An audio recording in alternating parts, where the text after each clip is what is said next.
Meus queridos irmãos, a paz do Altíssimo, e que vai a segunda parte do testemunho da ex-freira irmã Charlotte. Desde já agradeço se você tiver visto a primeira parte. Eu sei que a primeira parte foi um pouco monótona, porque é a introdução. Agora é que vai começar a aquecer, ela agora é que vai começar a dizer exatamente os horrores e terrores que ela viveu naquele convento. E desde já quero agradecer a todas as pessoas que estão se inscrevendo nos meus canais, que o Altíssimo vos abençoe, e também quero vos incentivar a inscreverem-se no meu canal Telegram, que é este aqui. Estou pondo aqui os vídeos que o YouTube me tirou do ar. Portanto, está lá a Lúcia Almeida. Se você quiser inscrever-se aqui, é ver por abaixo o link. Portanto, e então vamos então começar aqui, aqui a segunda parte. Passei 22 anos lá, fiz tudo o que podia para sair. Eu carregava colheres de sopa comigo para as masmorras. Tentei cavar naquela terra, porque não há chão naqueles lugares. Mas eu ainda não me peguei cavando longe o suficiente para sair do convento com uma colher de sopa.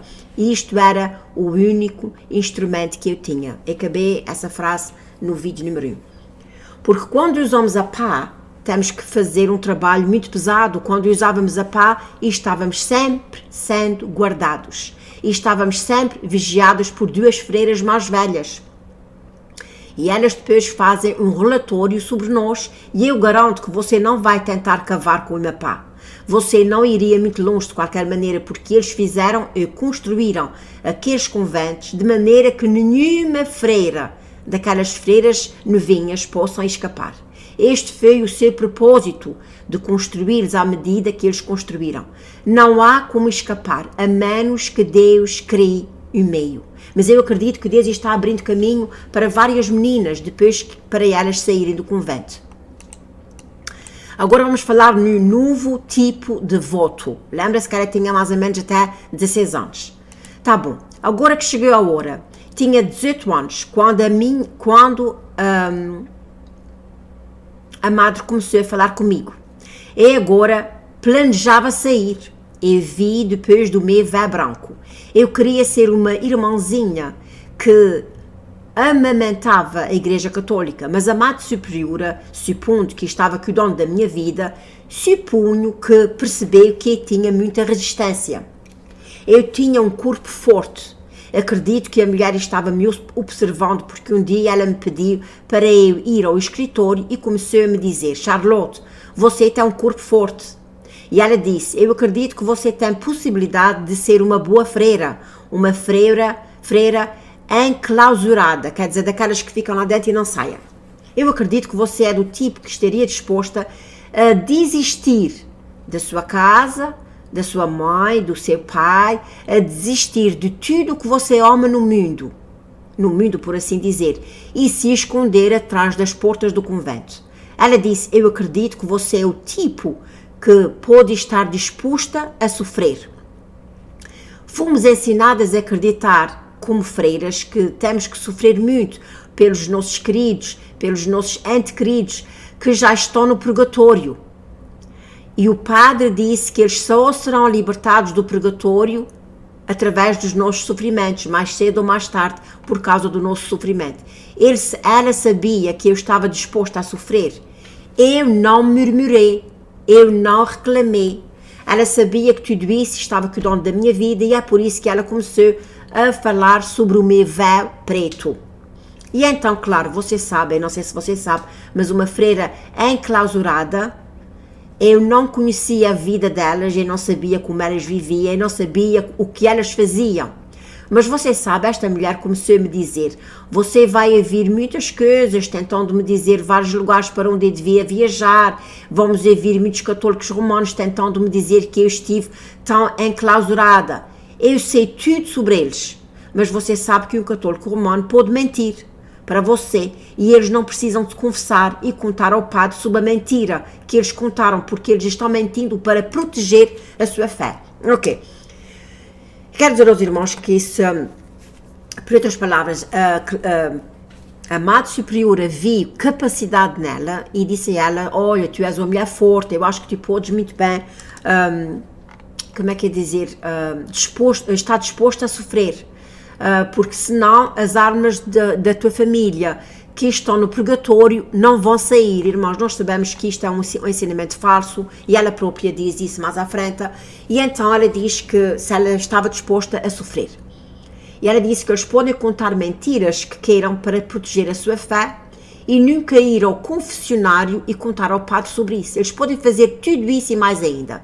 Eles podem roubar até $40. Irmãos, naquele tempo $40 era muito dinheiro.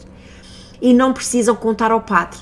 Eles não precisam dizer uma palavra no confessionário. Eles são ensinados assim. Todo católico romano sabe disso e todo católico romano, você ficaria horrorizado se soubesse quantos deles roubam, quantos deles mentem. E nós lidamos com isso. Eu lidei com centenas e centenas deles. Eu vi muitos deles cair no altar e clamar a Deus para salvá-los. E você sabe, antes de serem salvos, eles olham para o meu rosto, seguram a minha mão e mentem nos meus olhos. Mas depois que Deus segurou o meu coração, eles querem consertar o que disseram, porque perceberam que mentiram sobre isso. Mas quando eles foram católicos romanos, eles têm permissão para mentir. A coisa é muito triste. Você não pode esperar que eles conheçam a Deus, porque Deus não tolera o pecado. E eu não me importo com quem você é. Eu não acredito que Deus tolera o pecado e eu não acredito que Ele vai tolerar isso ao povo católico. Ao povo católico romano, mesmo que eles estejam sendo enganados, estejam cegos e conduzidos no caminho que os levará ao inferno e ao diabo. Irmão, isto são palavras da boca de uma ex-freira. Essa é que alguma católica que não quer abrir os olhos vai dizer assim: irmã Lúcia, esta mulher está enganada. Não, irmãos, quem está enganado somos aqueles que antes estávamos indo no caminho do catolicismo. Ela está dizendo aqui que os padres podem roubar, podem fazer o que quiserem, claro, eles não precisam de se confessar e eles são capazes de olhar nos olhos das pessoas e dizer mentiras. Continuando, acredito nisso tudo do meu coração porque vivi em um convento, eu sei algo como essas pessoas vivem e o que elas falam. Agora chegou o dia e ela me disse: Charlotte, você tem que estar pronta, você tem que estar disposta a derramar o seu sangue como Jesus Cristo derramou no Calvário. Ela disse: você terá que estar disposta a fazer penitência pesada. Ela disse: você precisa estar disposta a viver em uma pobreza crucial. Agora já estou vivendo um pouco na pobreza, mas achei que isso me tornaria santa e me aproximaria mais de Deus e me faria uma pessoa melhor. E então estou disposta a viver esta pobreza. E então nesta manhã em particular, ela me disse o que eu estaria vestindo. Ela disse: você passará 9 horas em um caixão. E depois ela me explicou isto o que é. Aqui está o caixão, isto é, fotos verdadeiras. Isso é o caixão que ela e muitas outras passaram. Vocês vão ver aqui. Ela diz assim: você passará 9 horas em um caixão. E ela me explicou várias coisas. Isso é o máximo que eu sabia. E não descobri até que tirei o meu véu branco. Então, nesta manhã em particular, eu já tinha 21 anos de idade. Mas 60 dias antes de eu completar 21 anos de idade, eu assinei alguns papéis colocando na minha frente. Portanto, elas colocaram os papéis na frente dela. Estes papéis são o seguinte: eu tinha que renunciar cada pedaço da minha herança, que possa ter recebido da minha família, após a morte deles. E é claro que eu entreguei este papel à Igreja Católica Romana. Muitas vezes eu digo que os padres católicos romanos estão seduzindo as garotas. São apenas por sua formação, não apenas pelos seus corpos, as suas mentes e vontades, mas eles estão atraindo garotas onde mães e pais têm grandes propriedades e estão confortavelmente ligados ao material.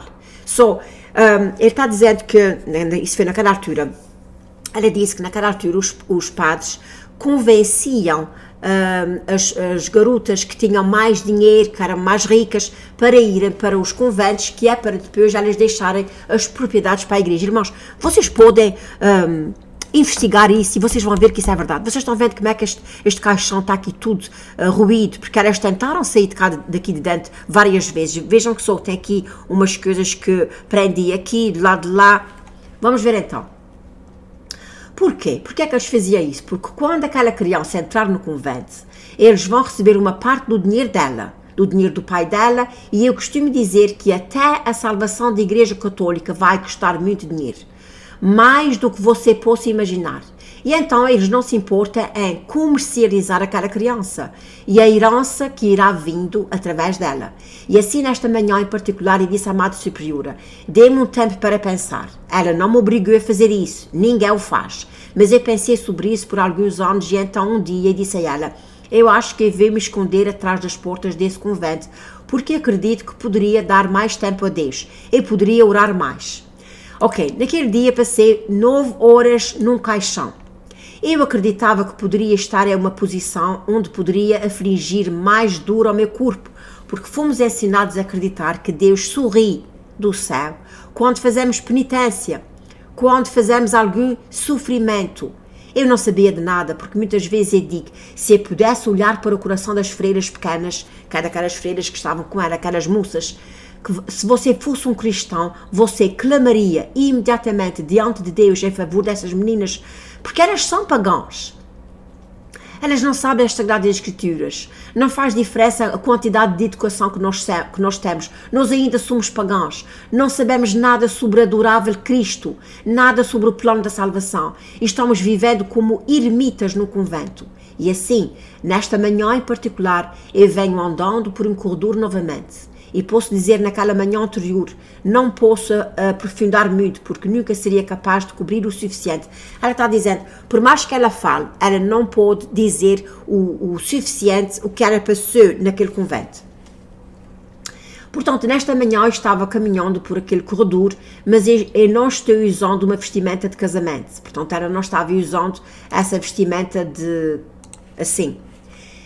Porque ela costumava vestir esta roupa e passar no corredor de joelhos, orando a os passos de Cristo, mas ela diz que neste dia ela não estava usando a vestimenta de casamento, mas ela estava usando uma vestimenta de mortalha funerária. É feito de veludo escuro e é grande, portanto a vestimenta é grande até ao chão. Eu estava andando pelo corredor e eu sei o que eu ia fazer. A urna já estava confeccionada pelas freiras do claustro de tábuas muito rigorosas. E ele estava sentado bem ali, portanto o caixão estava bem ali. E eu sei que quando chegar lá, vou entrar naquele caixão, vou deitar o meu corpo e vou passar ali 9 horas. E 2 freiras virão e me colocarão com um pano preto pesado que chamamos de mortal de cortina pesada. Você sabe que é tão fortemente indignante que eu sinto como se estivesse morrendo, sufocando. E eu tenho que ficar ali. Agora eu sei que quando sair daquele caixão, eu nunca mais vou deixar o convento. Portanto, o caixão, como vocês viram, é este aqui. E ela e muitas irmãos, ela vai contar histórias aqui horríveis. Muitas que passaram 9 horas dentro desse caixão. Agora eu sei que quando sair deste caixão, nunca mais vou deixar o convento. Eu sei que nunca mais vou ver meu pai nem minha mãe. Eu sei que eu nunca mais vou voltar para casa. Eu sempre viverei atrás das portas do convento e quando eu morrer, o meu corpo será enterrado lá. Eles me disseram isso. E então eu sabia antes mesmo de fazer tudo isso. É um grande preço a pagar. E então descobrir que os conventos não são ordens religiosas como fomos ensinados e como fomos treinados. Foi uma grande decepção para uma jovem que deu a sua vida a Deus e que está disposta a desistir de tanto se sacrificar. Garanto a vocês que quando descobri tudo, foi uma grande decepção. E então, depois de passar estas 9 horas, você dirá, o que você fez quando estava naquele caixão? Eu estava lembrando da minha casa. O que você acha que eu fiz? Eu derramei cada lágrima que existia no meu corpo. Lembrei-me de cada coisa adorável que minha mãe fazia por mim. Lembrei-me da sua voz. Lembrei-me da reunião em torno da mesa. Lembrei-me das coisas em que ela orava conosco. Lembrei-me das coisas que ela me dizia. Lembrei-me de como ela era uma maravilhosa cozinheira. Tudo como uma menina crescendo naquela casa, eu me lembrei de tudo. Deitada naquele caixão, sabendo que nunca mais ia ouvir a sua voz novamente e nunca mais ia ver o seu rosto. Eu nunca vou colocar os meus pés debaixo daquela mesa novamente e desfrutar daquela boa cozinha. Eu sabia que tudo isso, e talvez Por 4 horas derramei todas as lágrimas do meu corpo, porque estava tão difícil e eu sabia que ia ficar com muita saudade da minha casa. Eu sabia que gostaria de vê-la algum dia, mas desisti de tudo, pelo que pensei, por amor a Deus, só por amor a Deus eu vou fazer isso. Eu não sabia melhor do que aquilo. Eu garanto que foram 9 longas horas. E então eu aparentemente me controlei e pensei: Charlotte, agora você vai ser a melhor freira carmelita. Porque tudo o que eu tenho feito, mesmo agora que eu estou fora de convento, eu dou sempre o meu melhor. Tento dar tudo o que tenho, independentemente do que possa fazer. E assim foi o que me fiz no convento. Eu dei o melhor que eu tinha e eu queria ser a melhor freira que pudesse ser. A Madre Superiora sabia disso e não se preocupe, o padre também sabia. Agora, o próximo passo, a assinatura de sangue. Agora eu percebi que depois de eu sair daquele caixão, eles vão me levar assim, aqui e bem atrás de uma sala. Portanto, levaram-la para uma sala.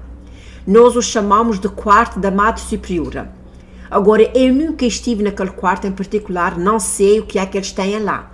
Mas você sabe, quando eu entro lá, a Madre Superiora me fez sentar numa cadeira de espaldar reto e fundo duro e imediatamente veio fazer 3 votos: pobreza, castidade e obediência. E você sabe, quando eu faço estes votos, ela abre um pequeno lugar no lóbulo da minha orelha, ela fez um corte na orelha e tirou uma porção de sangue e eu deveria assinar cada voto com o meu próprio sangue.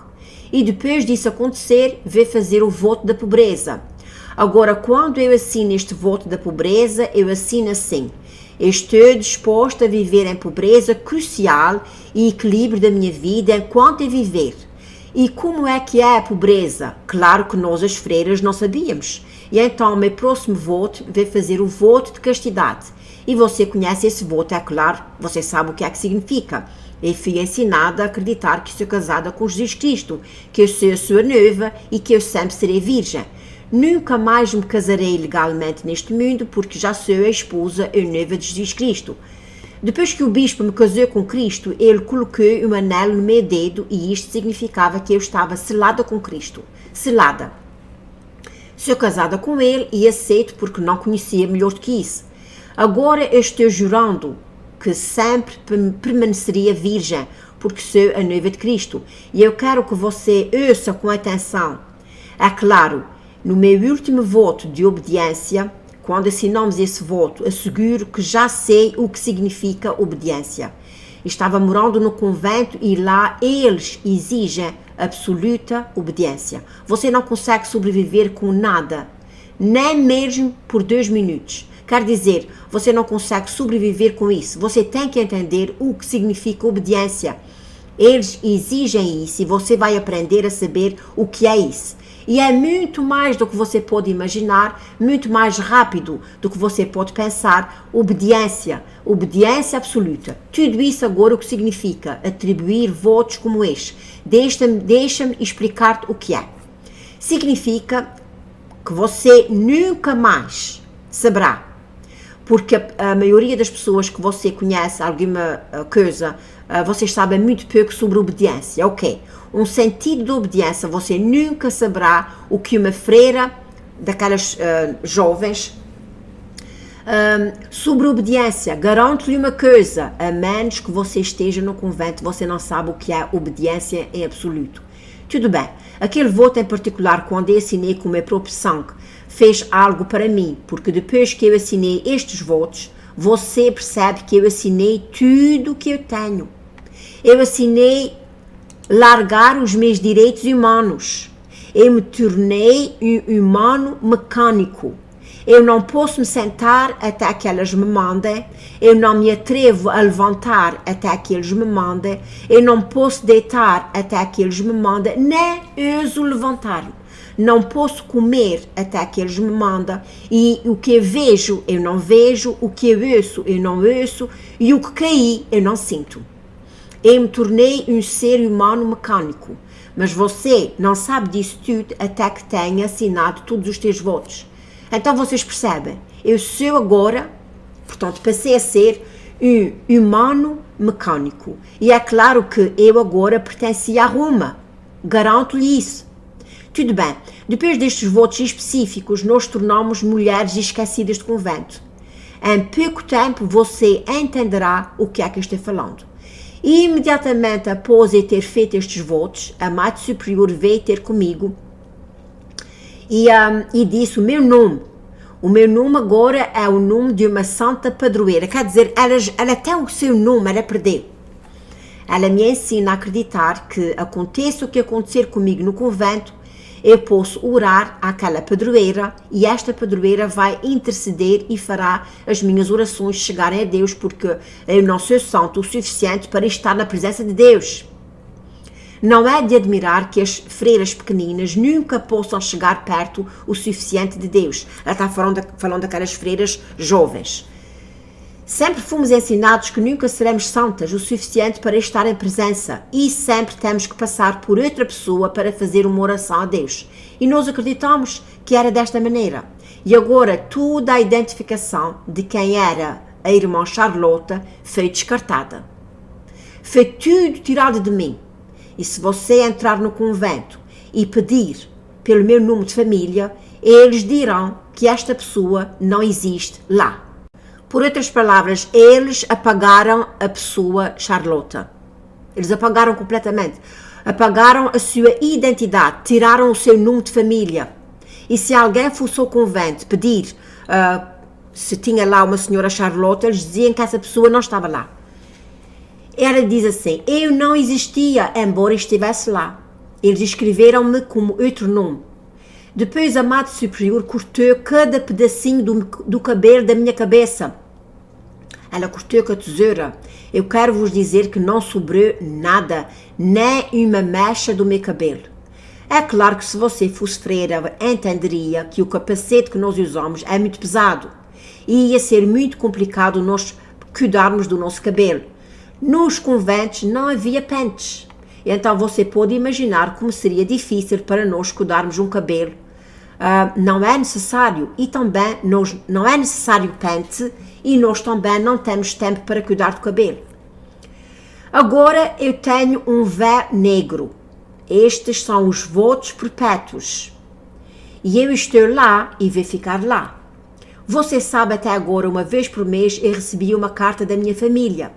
Eu escrevia uma carta do convento uma vez por mês para a minha família, embora quando eu escrevesse aquela carta, eu não tinha dúvidas de que eles apagavam muitas coisas. Ela estava tão apagada que não havia sentido na carta, e aí eu chorava por causa daquelas marcas pretas. Portanto, tantas cartas que ela mandava, como as cartas que ela recebia da família, eles apagavam as letras e ela diz que as cartas até não faziam sentido. Eu fiquei perguntando o que é que a minha mãe estava tentando me dizer na carta. Você nunca saberá o que ela queria dizer e o que foi que elas apagaram. E então isso parte do meu coração. Muitas vezes até ficava sozinha de qualquer maneira, como você não tem amigos no convento. Eu garanto que embora houvesse 180 freiras, nenhuma daquelas freiras era minha amiga e nem eu era amiga delas, porque nós não podemos ser amigas no convento. Somos todos policiais e detetives vigiando uns aos outros. E é assim que eu vou contar. Ela disse que aquelas freiras que entravam, as freiras mais jovens, elas tinham que encontrar algo sobre outra freira para contar à Madre Superiora, porque era a única maneira delas terem boas relações com a Madre Superiora. E então a Madre ensinava aquela freira a acreditar que quando ela estava em favor com a Madre Superiora, estava em favor com Deus. E então aquela freirinha, é claro que queria encontrar alguma coisa para contar à Madre Superior sobre as freiras. Agora, depois de tudo isso acontecer, tudo o que já tinha sido feito, eu vendi a minha alma por uma bagunça de sopa teológica, porque nós não somos apenas destruídos no nosso corpo, nós somos destruídos nas nossas mentes. E muitos de nós, se morrermos no convento, perderemos as nossas almas. E, portanto, é uma coisa séria e, com certeza, eu fazia orações pelas freiras de cláusula atrás das portas do convento. Elas nunca ouviram o Evangelho. Portanto, ela e as outras, quando estavam lá dentro, nunca ouviram o Evangelho. Elas nunca conheciam Cristo, aquele Cristo que vocês e eu conhecemos hoje. Elas nunca vão orar a Ele como vocês oram a Ele. Elas nunca vão sentir a bênção e o conforto dele. E então, coloque-se em suas orações e ore por elas. Elas certamente precisam muito da tua oração. Eu vou terminar por aqui e depois vou fazer o vídeo número 3. Eu espero que vocês estejam tendo o panorama do que é uma freira em alguns conventos naquele tempo. Por isso, de graças ao Altíssimo, que hoje em dia são bem poucas ou nenhumas pessoas que são freiras, como nós fomos enganadas, nós, e especialmente ela, e ela está contando, irmãos, ainda tenho muito para contar, eu penso que vai dar uns 6 vídeos pelo menos, e isso a maneira que vai desenrolando é que vai ficando ainda pior. Não percam a terceira parte para a honra e glória do nosso Pai Celestial.